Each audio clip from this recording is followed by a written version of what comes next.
My fellow people, Papa Silva 101 Nation, first thing I need to do is apologize for the quality of this video. I'm sorry it's only 360. I don't know what's wrong with my computer, my webcam, but I'm trying to get everything up and all the format's different and make everything fresh and brand new for 2013. But before I do that, we're just going to have to settle for 360. Let's get into it on the home stretch of the most epic, key-holding, most important, talent-stacked UFC card of 2012, and that's UFC on Fox 5. It features two former UFC champions in Shogun and BJ Penn. BJ Penn coming back after coming back a new and insanely reformed BJ Penn. After his last fight at UFC 137, kicking things off will be Swick and Brown for the UFC on Fox, and followed up with hopefully, I'm not quite sure if the slots have switched. Co-main event could be Penn, followed up by Penn and McDonald. Co-main event Mauricio Shogun Hua and Alexander the Mauler Gustafsson, and then of course we have for the lightweight championship of the world, we have Benson Henderson versus Nathan Diaz. Now Nathan Diaz is no stranger to title fights, neither is Benson Henderson. Benson Henderson captured the WEC lightweight title, where Nathan Diaz actually lost it via armbar to Hermes Franca, due to armbar back in the day, actually before he was even in the UFC. So both have been in title fights before. This thing's a whole coin toss. I know I've done videos saying that Henderson's going to be the winner, and then I've done videos saying I'm convinced that Diaz is going to be the winner. This thing's a fucking coin toss. Any which way you put it, this thing is an absolute coin toss. I can't think of it as any other way than I mean, the odds always even themselves out. I've been checking the odds pretty much daily, and every single day it's plus 140, negative 140. Of course, they have to give the champion the edge, and the champion is Benson Henderson. I've been keeping I've been keeping up on the videos, and I've been watching them quite a bit.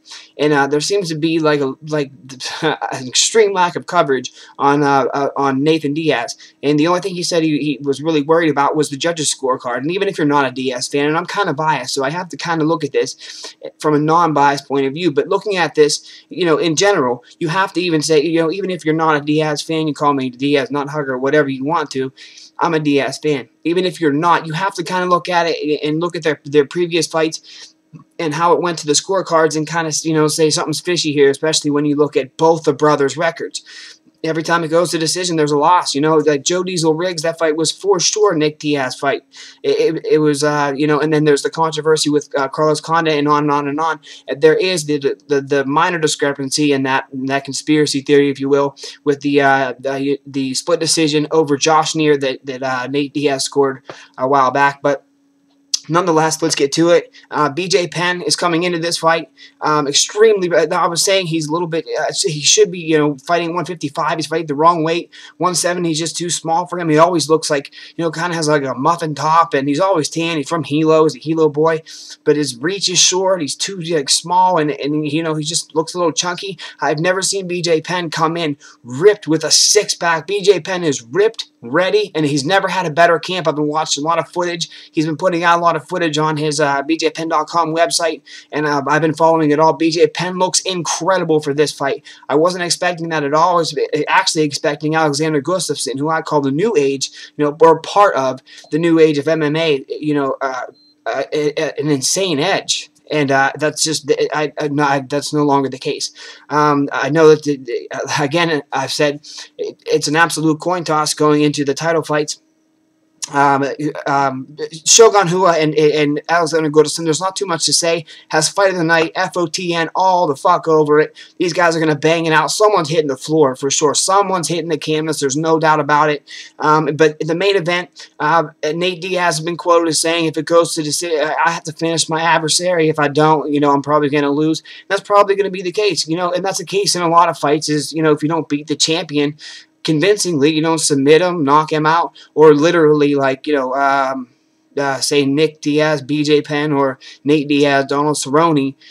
the entire fight, you're not going to get the nod against the champion. You got to take the belt, and that's what Nate wants to do. That's what he plans on doing, and that's what their game plans are doing. It depends on Nate's striking. Nate's striking is always, every time we see this kid, he's filled out. He's no longer Nick's little brother. He's really, really big. He's really filling out. He's getting traps. He's getting packs. He's getting like it's not even a 6-pack. It's like an 8-pack.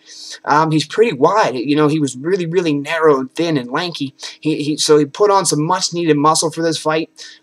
His face is looking thicker. I mean, he just filled out all around. And at age 28, he should, or 27, 28, however old he is, he really filled out. And he's no little anything. He's a big guy, and he's not the littlest guy in the lightweight division. Frankie Edgar, he did phenomenal things for the lightweight division. He was definitely smaller than Nathan Diaz. Benson Henderson, of course, being one of the bigger guys. Here's my question is, Nate has the sharpest, and I just heard from Cesar Gracie today on YouTube say that Nate's boxing is as crisp as can be, working with Richard Perez. Jiu-Jitsu is never a problem, so his Jiu-Jitsu's top-notch, and we all know what Nate can do, on the ground. So Nate's boxing's perfect, but, Benson Henderson has this Taekwondo background, so will that nullify it? Because, Nate has the hands, and then you got Benson Henderson with the running back legs, so will this nullify the striking? Benson Henderson, of course, has a kicking advantage, and definitely in the just the hands department boxing, it's Nate Diaz all day. They have a technical style that they've employed just for mixed martial arts. Now, I'm not saying it's good for professional boxing. I don't know that for sure at all. I do know that Nick Diaz has a professional boxing record of 1-0, but I don't know that what strategy they came up with for that. For mixed martial arts fights, they use what's called the Stockton Slap, or what's been deemed as the Stockton Slap. And if he can get that off on, he has a 6-inch reach advantage. If he can get that off before he gets those powerhouse leg kicks, he's going to have to check a lot of those from Benson Henderson, because those legs are huge. Nate's legs look a little bit scrawny, especially in comparison to Benson Henderson. So he's going to have to check a lot of those kicks. If he does do that, he could be successful, especially if he keeps on the outside and just keeps poking him with the jab and 1-2, basically like a Marcus Davis, Nate Diaz 2 fight. If he makes it that kind of fight, it seems like Benson Henderson has a problem with scrappy, brawly fighters, just people that get in his face, especially ones that can pull off technical things like Anthony Pettis, for example. And I compare Anthony Pettis and Nate Diaz a lot. I'd love to see that fight. I think that would be,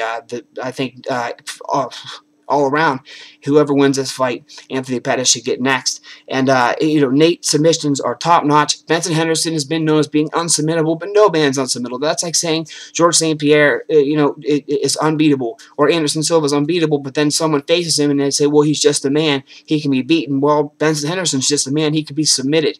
And if there's anyone that can submit Benson Henderson, it would be Nate's extremely high level of black belt Gracie Jiu-Jitsu that could potentially get the job done. So will it be Nate's submission, or will it be Benson Henderson's wrestling? Will it be Benson Henderson's Taekwondo or Nathan Diaz's boxing? This thing's a 50-50 coin toss. I can't wait to see it. It's going to be an epic fight. Again, we got Hua Gustafsson on the card.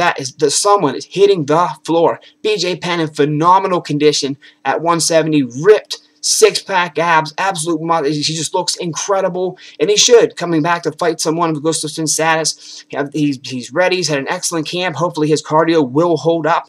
Kicking it off, Swick and Brown. Swick came back with a vengeance. I like Mike Swick. Good guy. I like Matt the Immortal Brown, too. He really had struggled on The Ultimate Fighter, came back and fought his way through the UFC. This guy's beaten the odds several times over and over again, and of course, not to leave out the win-loss ratio is what a lot of people are going on. Nate's UFC record and Benson Henderson's UFC record, or their all-around MMA records. Look, man, this whole craze is bullshit. The entire craze is bullshit. It doesn't matter what your record is. It matters how prepared you are when you walk in that cage. I think if in my opinion, half the battle, even more, is won before you even step into it.